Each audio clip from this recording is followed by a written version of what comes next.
All right, next we have our final lecture by Cojocaru. Okay, good morning.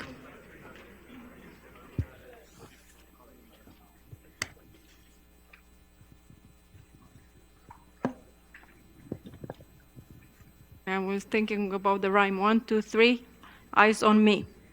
Thanks. And you answer 1, 2, eyes on you. Okay, thank you for coming back. So I've heard that some people are watching the videos. I recommend, and they need to, the slides, I recommend that you read the lecture notes, because these lectures are summaries of the lecture notes. And if you spend the time because you want to understand better what I'm saying, you should read the lecture notes and maybe then watch the videos. But there are more details in the lecture notes than in the slides that you'll get from these live talks. Okay, so what I wanted to talk about today is how an approach to averaging over two-parameter families when we want to count primes p up to x for which the reduction of a curve has a given property.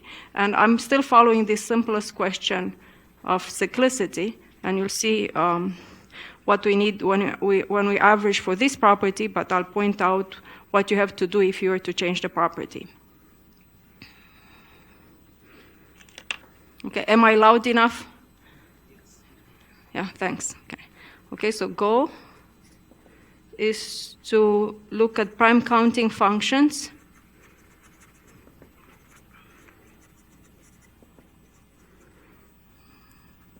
of the form count primes p up to x such that the reduction of E of f over fp of an elliptic curve over Q has some property, and the property, of course, is important. And we want to do this by averaging over elliptic curves E over Q in a family. And the next natural question is, what kind of family? And today we'll consider two-parameter families, families of elliptic curves or Weierstrass equations ordered by naive height. What kind of family? So here's the family. We fix,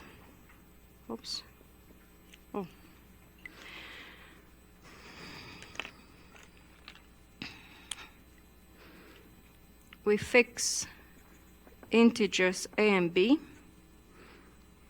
let's say greater than 0, or greater than or equal to 1, and then we consider C of AB to be the family of Weierstrass equations defined by y squared equal to xq plus ax plus b.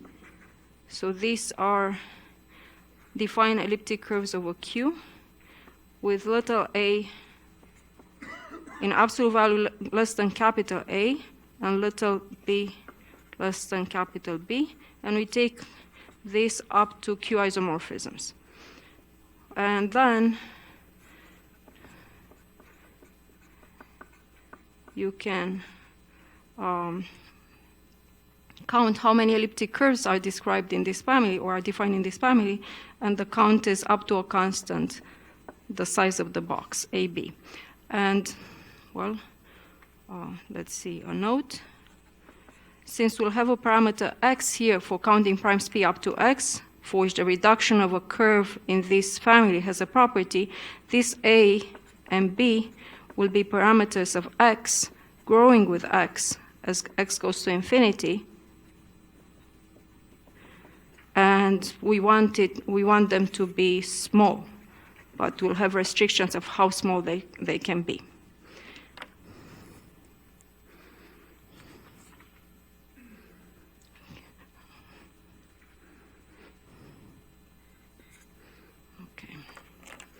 So let me state the main theorem that we'll discuss. And as I said, as I present the proof, I'll also mention how this theorem can be varied, or the proof can be varied to produce other similar theorems. Okay, so the first part comes from work of Banks and Sparlinsky. and I'll present a proof that's different, or it's inspired by the proof, but it's a variation that could be generalized. And it says that if we take any x greater than 0 and any epsilon greater than 0, and then we choose A and B such that they are bounded from below by x to the epsilon and from above by x to 1 plus epsilon, however, the product is at least x to 1 plus epsilon, then as we average over the family CAB, the number of primes p up to x such that E bar of FP is cyclic, this is asymptotically equal to a constant. Okay, so let me tell you what the constant is.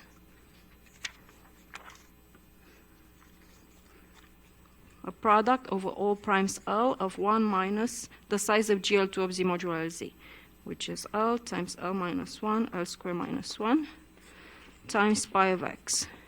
And this is under no additional hypothesis. So if you only were to look at an elliptic curve E over Q, if it's generic, say non-CM, you have the asymptotic formula. The constant will be a bit very similar to this, but it will have a dependence on the elliptic curve as well. But that formula can be proven only conditionally up to now, so under 3 over 4 quasi-GRH. But right now, we can prove this on average without any hypothesis. And then the next step will be to understand what's the meaning of this constant. I'll call it C. In the notes, I think I called it C, cyclic on average. So we want to understand what that is with respect to the individual constants that come from this counting function for a given elliptic curve. So I'll summarize a result of Nathan Jones that gives us what that is. Okay, so what that says is that if A and B satisfy the following condition and limit log of A, which is a log of A of x to the 7th times log of B of x divided by B of x, if this is 0, then 1 divided by the size of the family. Where is Daniel? Is Daniel here? Okay, am I bending too low? Okay, for the camera. No, okay. All right, next time. Daniel has an eye for some details that other people don't have. Okay, so when we average over the family, the constants that occur when we estimate the number of primes p up to x for which a given elliptic curve is cyclic, so let's call that constant cis cyclic of E. This was C of E from yesterday. This is asymptotically equal exactly to this constant that occurs in the previous average. And I was discussing with some of the people in one of my projects, this hypothesis here can be weakened. And everybody who is reading the notes can see that it can be weakened. So that was my quiz for people coming to this school to see if they can catch that. Yeah, so everything is stated in the notes, and you can see that you can apply one of the results that's stated there to improve this bound. So that's a project for everybody. Okay, so let's see how we prove this. So let's go to the first statement. And let's place ourselves in a slightly more general setting. So what we want to do is to add some weights to the elliptic curves in the family so that we don't bias, or we try to avoid our bias, conscious or unconscious bias, when we average over them. So we define two sequences of complex numbers that are supported in the intervals defining the box.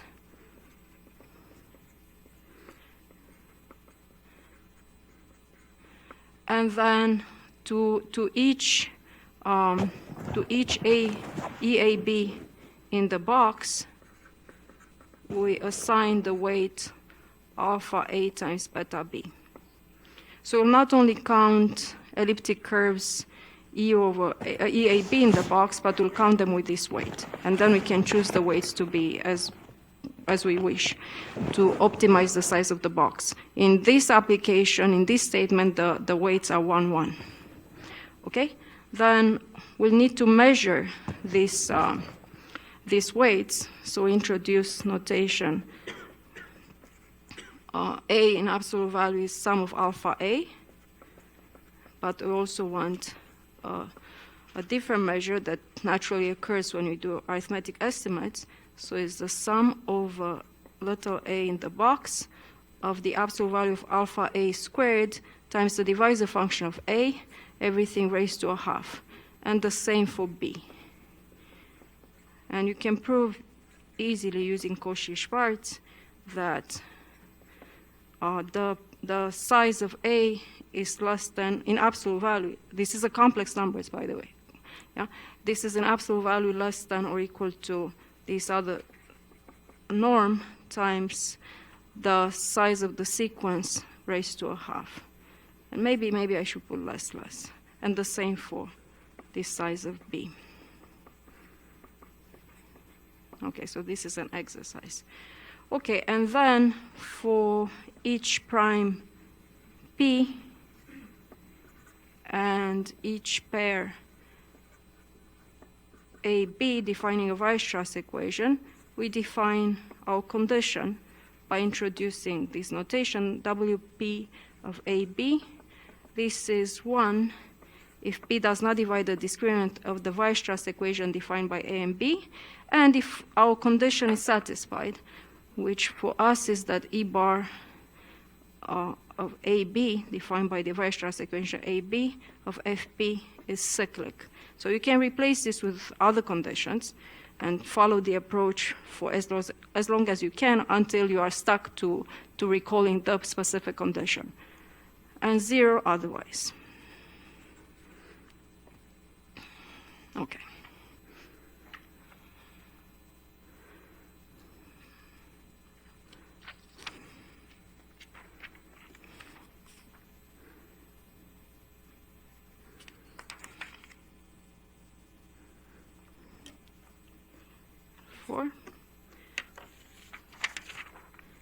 Okay, so our counting, this is the counting function, becomes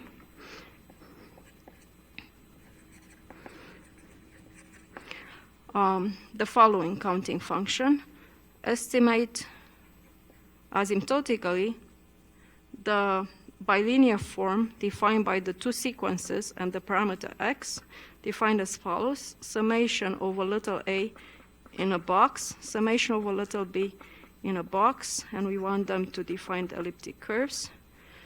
And then the weight associated to, so this is summation over elliptic curves in the family. And instead of taking them with weight 1, we take them with weight alpha A, beta B.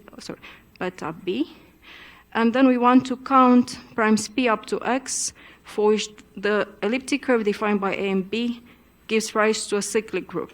And that's encoded in this WPAB. So how did I write this? I said sum over primes P up to x of WPAB. So this is, okay, so without dividing by the size of the family, this is this sum after taking weights in, assigning weights to each elliptic curve. Okay, and for simplicity, we'll restrict the sum to 1 over primes P, not dividing A times P. And this is comparable in size to the previous to the previous sum. Okay, I should say that this comes from an approach that I have with Henrik Ivanets and Nathan Jones, this approach with weights, which is still unpublished, but I have manuscripts if people want to see some. Okay, so now there will be several steps to how we'll approach this sum. So what we want first is to partition the elliptic curves in this family according to the Weierstrass model modulo of fixed prime P. So let me put the steps like this. So partition C of AB with the given weights right now, according to Weierstrass models,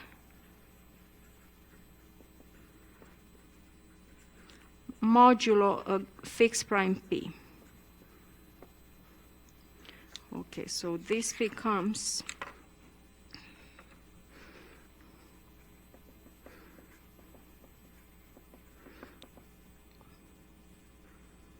a sum over P less than X, a sum over invertible residue classes mod P. This star means invertible. A sum over another other invertible classes mod P. And then the weight that corresponds to P and now to this S and T. So here there is one observation that you have to make, namely that this condition doesn't depend on depends only on the residue class of A and B mod P times, okay, times a sum over invertible class over A in the box and over B in the box, such that A is congruent to S mod P and B is congruent to T mod P, and the star means that we take P not to divide A times B. Okay, I may not need to write it. And then what we have here is the weight, alpha A, beta B.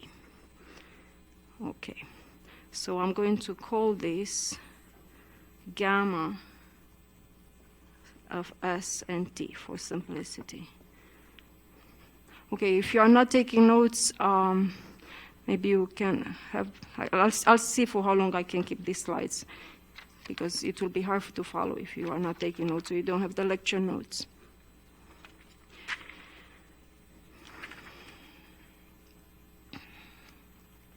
Okay, so the next step, I should say that it's enough to restrict our attention to P greater than or equal to 5, which will be relevant in some of the results that will apply about elliptic curves over finite fields. So the next step will be to partition each Weierstrass equation modulo P into FP isomorphism classes of elliptic curves.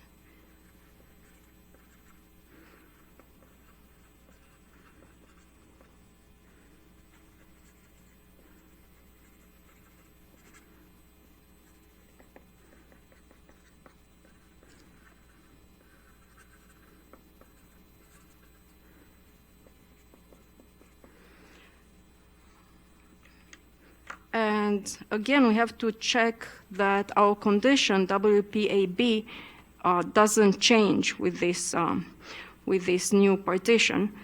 And well, I'll leave that as an exercise. But then let's see what this new condition means. So this is standard from the theory of elliptic curves. If we have two elliptic curves over a finite field FP, they are FP isomorphic if and only if there is an invertible element U in FP star. Okay, so this is a class. Let's say if I look at it as Z modulo PZ, such that S and S prime and T prime are related to each other via this U.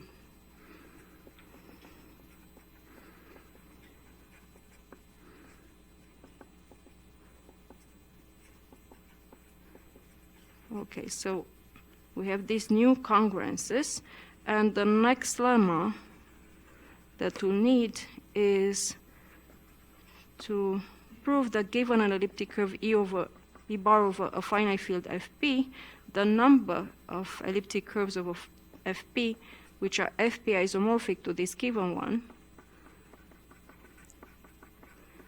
is equal to P minus 1 divided by the size of the automorphism group of the given elliptic curve over Fp. And moreover, the size of what's here is 6, 4, or 2. 6, 4, or 2, depending on on the equation, say on the elliptic curve, but the relevant case here and the generic case will be that we have a 2 here, okay? So I'm assuming that this is standard. Okay, so let me see, I'll try to keep this. This is our goal, to estimate this sum, and we wrote it in this fashion, and now using this next partitioning, we'll write it as follows. So then, okay, so let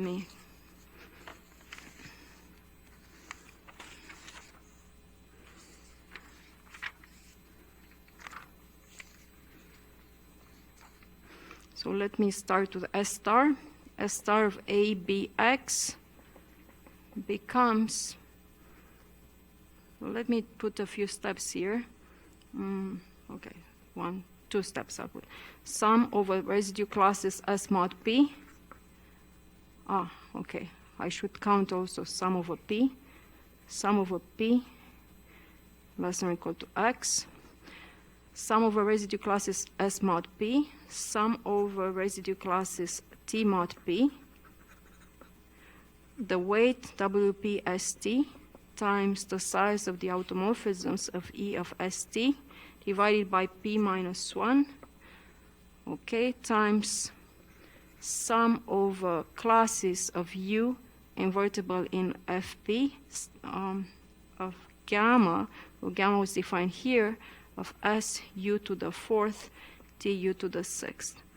Okay, so this, with the knowledge about the size of the automorphisms, becomes sum, I hope I didn't miss any sum over P less than X of 1 over P minus 1, sum over S mod P, sum over T mod P, WPST, so this is where the cyclicity condition is recorded, and then sum over invertible classes U mod P, and our weights alpha.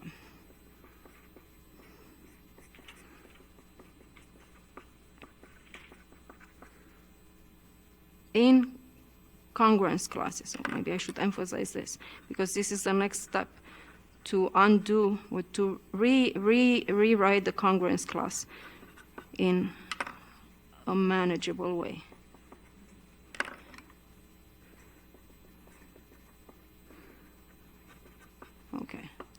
Okay, so we have to estimate this sum right now. It looks more complicated than before. So that's how we do it. We complicate it because it actually will become easier. Okay, so question, how do we detect congruence classes modulo P, say? What's the tool?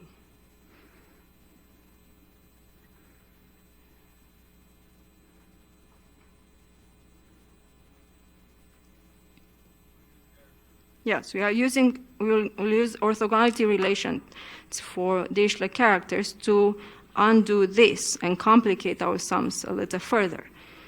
Okay, so the next step, let's see. Yeah.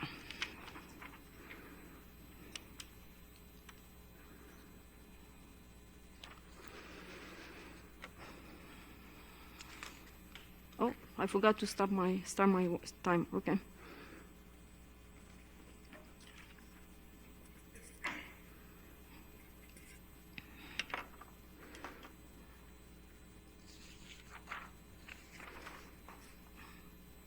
Okay, so step 3, let's detect congruence classes.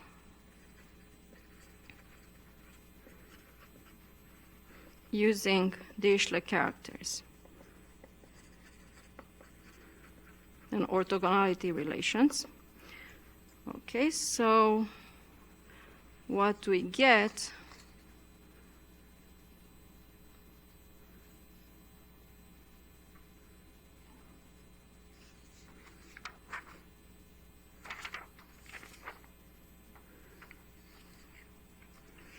okay, I got lost with my sheets.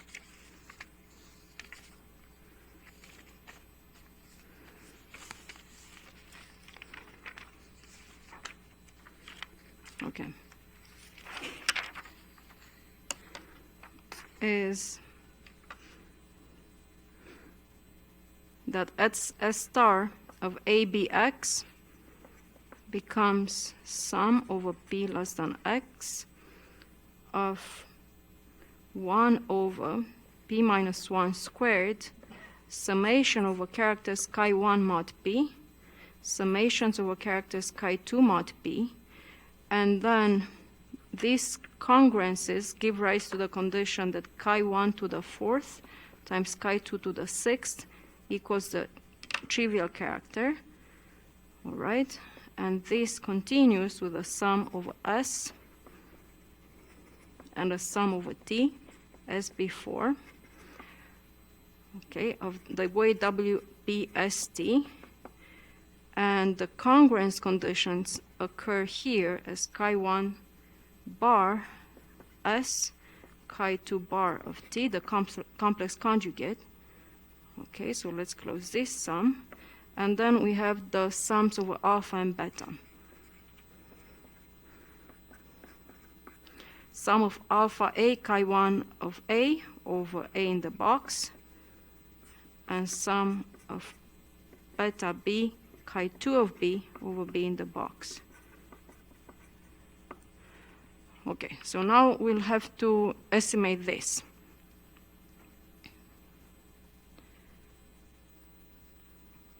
Okay, so where do you think the main term will come from? People who have studied, say, Dirichlet's theorem for prime simple progressions. From the trivial character. So we'll split this into 4 sums. So we split this into chi1 equals to chi2 equals chi naught, chi1 equals chi naught, but chi2 is not chi naught, in which case we get that chi2 to the 6th is chi naught, non-trivially, and chi2 equals chi naught, chi1 is not chi naught. Chi1 to the 4th is the trivial, and then none of the characters is trivial, but they satisfy chi1 to the 4th times chi2 to the 6th is the trivial character. Okay, so now we'll have 4 more sums of this kind to estimate. And where is the elliptic curve hidden here? Where is the information about elliptic curves?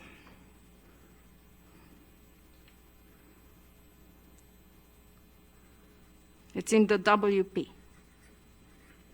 Okay. So at some point we'll lose that too, but not all the time. We'll not lose it in the main term, but we'll lose it in the other terms. Okay, so let's see. It's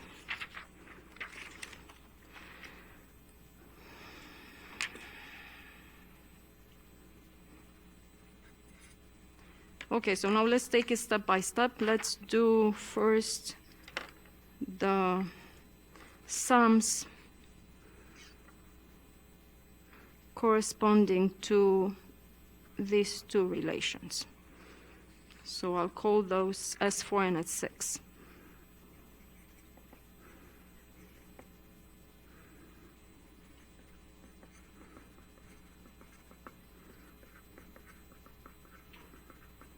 So these correspond to the conditions. Chi1 is non-trivial, and chi2 is trivial, but chi1 to the 4th is trivial.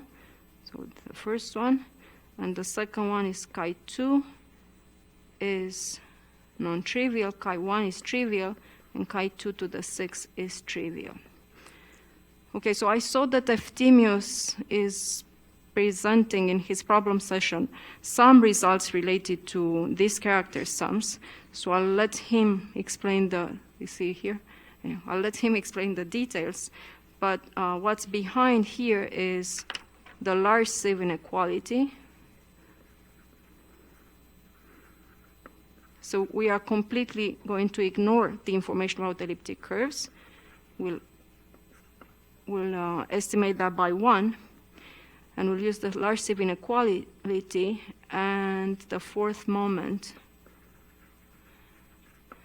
of, say, Dirichlet L functions of Ivanets and Friedlander.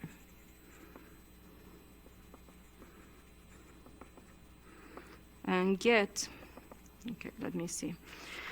I wrote here several, in the notes, I wrote several bounds, but I'll put the weakest, which is enough to finish this problem.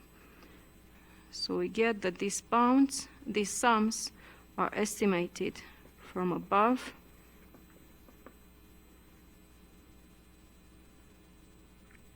by a constant times the size of the sequence A times x to epsilon times x to 1 plus 1 over 2k divided by log x to 1 minus 1 over 2k plus square root of A x to 1 minus 1 over 2k divided by log x to 1 minus 1 over 2k, and the analog, the B version of this, for any k greater than or equal to 1. Okay, so we'll have to choose k as we wish. Okay, so then we'll look at this sum here.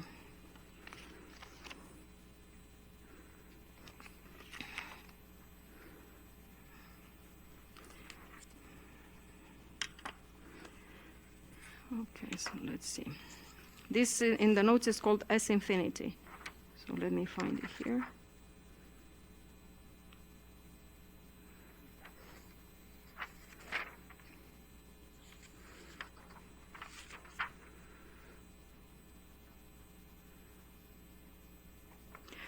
Okay, so I have several details in the notes. Again, here we'll forget that we are working with elliptic curves.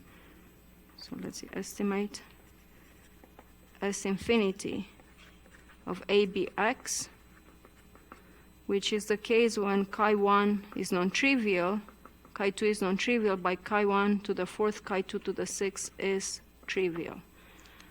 And the idea will be to use Cauchy-Schwarz as many times as needed, which will be 2-3 times.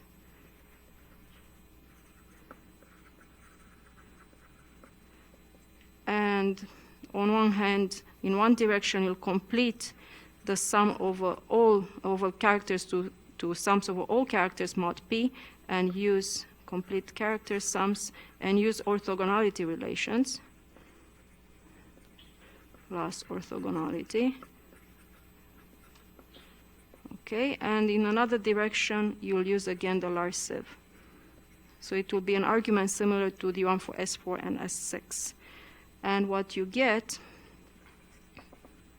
is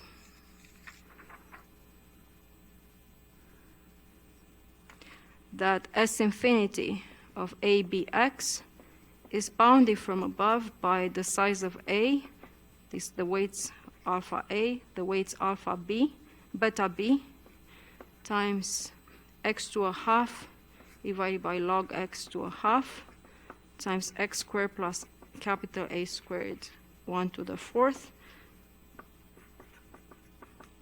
times x squared plus b squared to the 1/4. Okay, so this will be standard. They will apply more or less to other conditions on elliptic curves because we are losing the elliptic curves in these estimates. So to keep the condition, so to remember that we are actually counting primes p for which some elliptic curves have a property, we make sure that that's preserved in this case, which will provide the main term. Okay, so, and for each property, that estimate will differ and will involve more or less work. So in this one, we can get a result for right away from say, arithmetic geometers and plug it in there, and doing a bit more analysis in number theory, we are done. Okay, so let's estimate the main term as naught of ABX, which is the one that corresponds to trivial characters. Okay, so we'll use a consequence to a theorem of, so it appears in a paper by Vladutz, but it comes from from work of Howie on counting FQ rational points on certain modular curves. And it says that for our application, it says that in absolute value, the error term between counting elliptic curves mod P, which produce cyclic groups,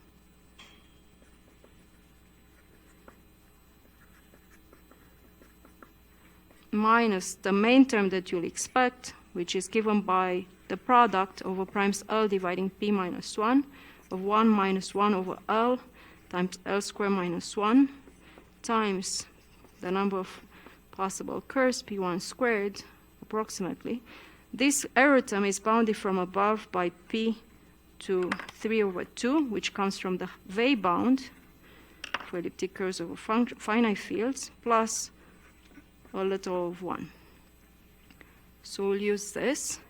And then we'll also use something very classical. I mean, you'll still have to do the work. So right now, we'll use a result that can be proven using Bombier, Vinogrado, Brun, Titchmarsh, everything about primes that I mentioned in the beginning. So let's say theorem. Summation over primes P up to X of the product over L dividing P minus 1 of this constant, 1 minus 1 over L times L squared minus 1. This becomes the initial constant that I put in one of the first slides, C average cyclic, times pi of X, plus an error, which we'll recognize comes from, say, Bombier-Vinograd of X divided by any power of log X. So this is geometry, this is, well, analysis, analytic number theory. And now you put them both together and estimate the sum that corresponds to trivial characters.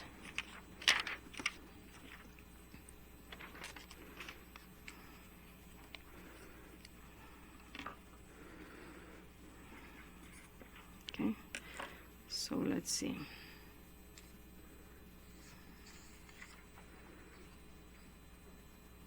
Okay, so we get that S naught of ABX is the size of A, the size of B, times this infinite product, which is little c here, times the right function pi of X, plus an error term, X by any power of log X. Maybe I should not have used B here, sorry, this is a K. K times the size of A, size of B, square root of A times B. Okay, and let's recall that for our family right now with the weights, the size is roughly what we have here. So that we want to keep as is. We don't want to take an upper estimate as we are doing here. Okay, so now you take all these four estimates, you put them together, and you choose your weights alpha A, beta B optionally, optimally, to ensure that this error term is smaller than the main term. In the case that alpha A, beta B are both 0 all the time, or in our given intervals, we ensure that the error term is smaller than the main term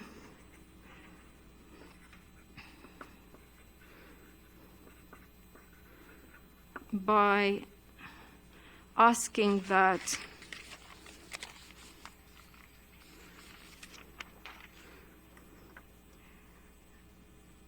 capital A, capital B, the support functions for these sequences are squeezed between x to some epsilon and x to 1 plus epsilon, but together they are at least x to 1 plus epsilon. So done. This is how you'll approach an average. If you were to have other averages, say p plus or minus ap is a prime, or ap is a fixed integer, then the relevant change will be in this condition. So you'll have to find the appropriate, to prove it or to find it in the literature, the appropriate result that counts elliptic curves, all elliptic curves of a finite field with your given property. And there will be, for say, for fixed trace or for primality, you will have to do more work to move from that result to this one. Okay, questions about this part?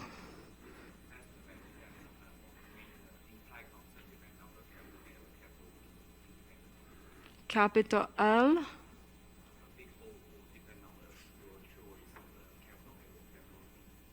No, it doesn't. No, I mean, that, if it does, that will be a big problem, because you want to choose this A and B as they will be chosen as parameters of X. So you want to ensure that these big O's have no dependence on X. Yeah. Other questions about this? Okay. Okay, so now let me move to averaging the constants. So there will be analytic number theory of a different kind there.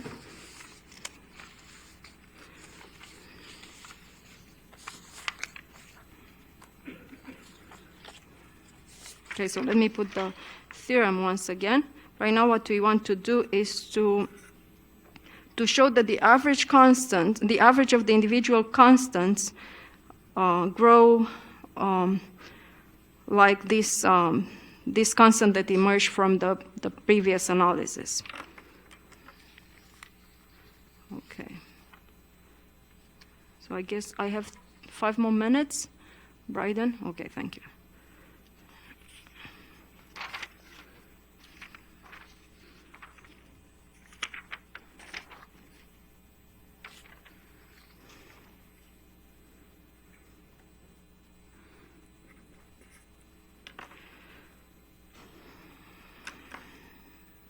Okay, so averaging the constants. Okay, so let's recall what we want. We have the for given elliptic curve E over Q, the number of primes P up to X such that E bar of Fp is cyclic is asymptotically equal, say, under GRH to a constant times pi of X. And now what we want is to prove that as we average these constants, when we take E in a 2-parameter family, so now adding weights will not do much.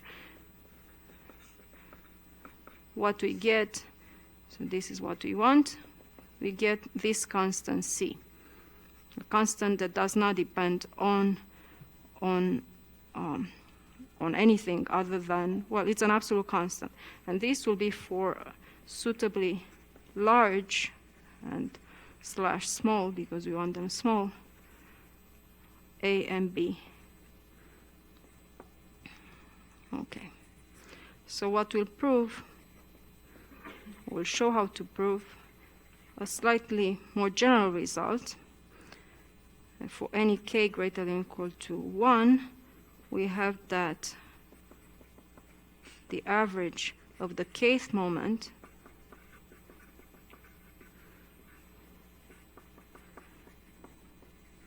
is bounded from above by a function that goes to 0 as A and B go to infinity. So in this case, we'll prove AB times log of the minimum of A and B raised to an absolute computable constant gamma times square root of min of A and B. Okay.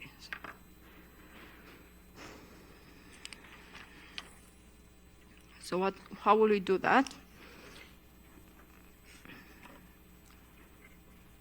So we'll see more of this in a project tomorrow. So there are some people in my group, some students in my group who are working on estimating similar constants for other problems in a similar way.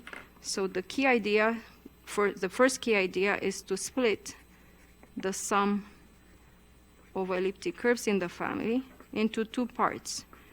One will be given by the dominant curves, which are the Serre curves. and the other one will be what's left, the non-serre curves. Okay, and where, let's recall, what's a serre curve?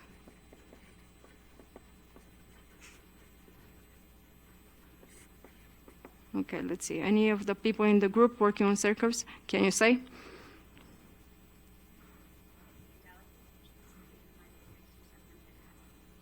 Okay, and in terms of M division, okay, so if GL2 of Z hat over phi E of GQ is 2, yeah, okay. So we have maximal image for the absolute Galois representation of the elliptic curve. And, okay, so in that case, let's see. Should I start with serre curves? Let me start with non-serre curves. So non-serre curves. So one exercise will be, we discussed it a bit in the lectures yesterday when one of you was asking me questions. One thing to note is that the cyclicity constant is bounded from above, and it's actually bounded from above by 1. And, well, this then as we count E in the box, with a restriction, with or without the restriction, the difference between the cyclicity constant and this universal constant C to the K, that will be bounded from above by some constant, absolute constant, times the number of all the elliptic curves that we count over, the non-serre curves in this case. And one can prove in several variations that this is small compared to the size of the whole family of curves.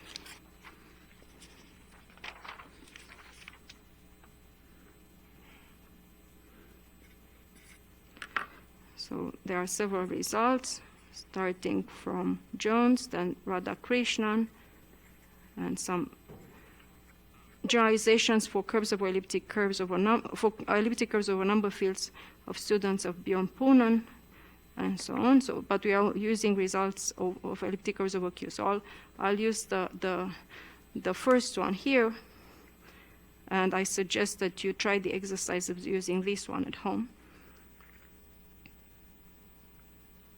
This becomes bounded by A times B times log of min of AB to gamma.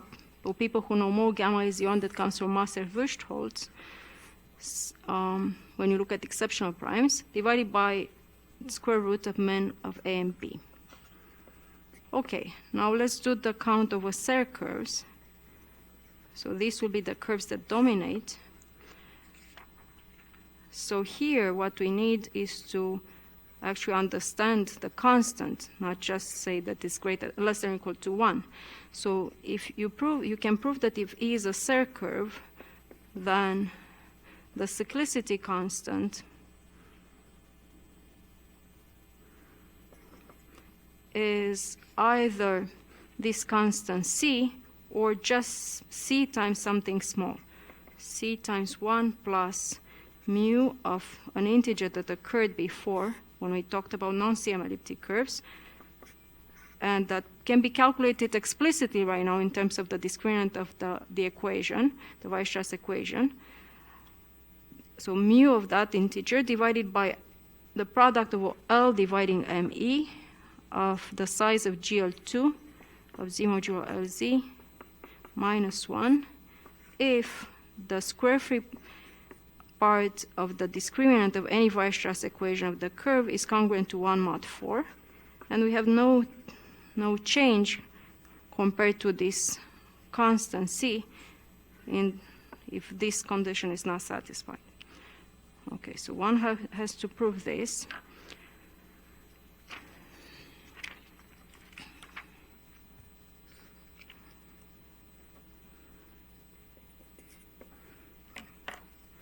And with this understanding of the constant in hand, we can move on to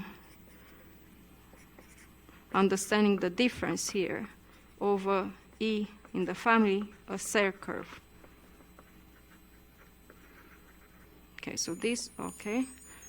Time up, or 2 more minutes? Okay, but this means time up, okay. So let me just put 2 more lines here. So from there, we get that this is bounded from above by the size. Let me divide by the size of the family. 1 over AB times curves in the family. And I'll even remove right now the Serre curve, but I'll use the what I know about Serre curves when I look at the difference. And what that becomes is 1 over 4a cubed plus 27b squared, the square free part of such an integer raised to the k. So here is what we have is we have a double sum of a and over b. Okay, so now what you do, you split this into 2 according to whether 4a cubed plus 27b squared is less than some new parameter z that will depend on our x, and greater than such a parameter. And on this part, we'll use a square-free sieve. Again, elliptic curves are gone, but now you keep algebraic number theory, and on this part, you'll use some trivial estimates, elementary estimates. And then you finish estimating the sum satisfactorily, okay?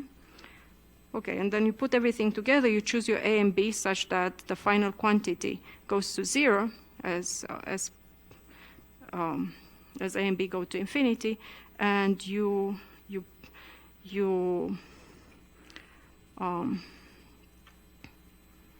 obtain a stronger result that confirms that CE on average is asymptotically equal to C that emerged from Banks and Sparlinski.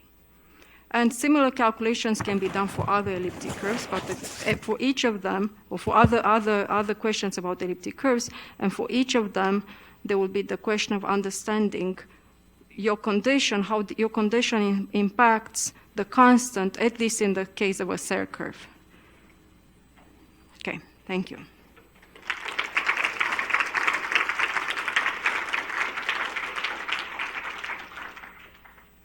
Questions?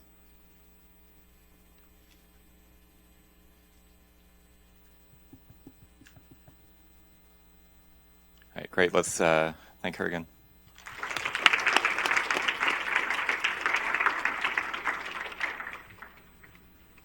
Thanks.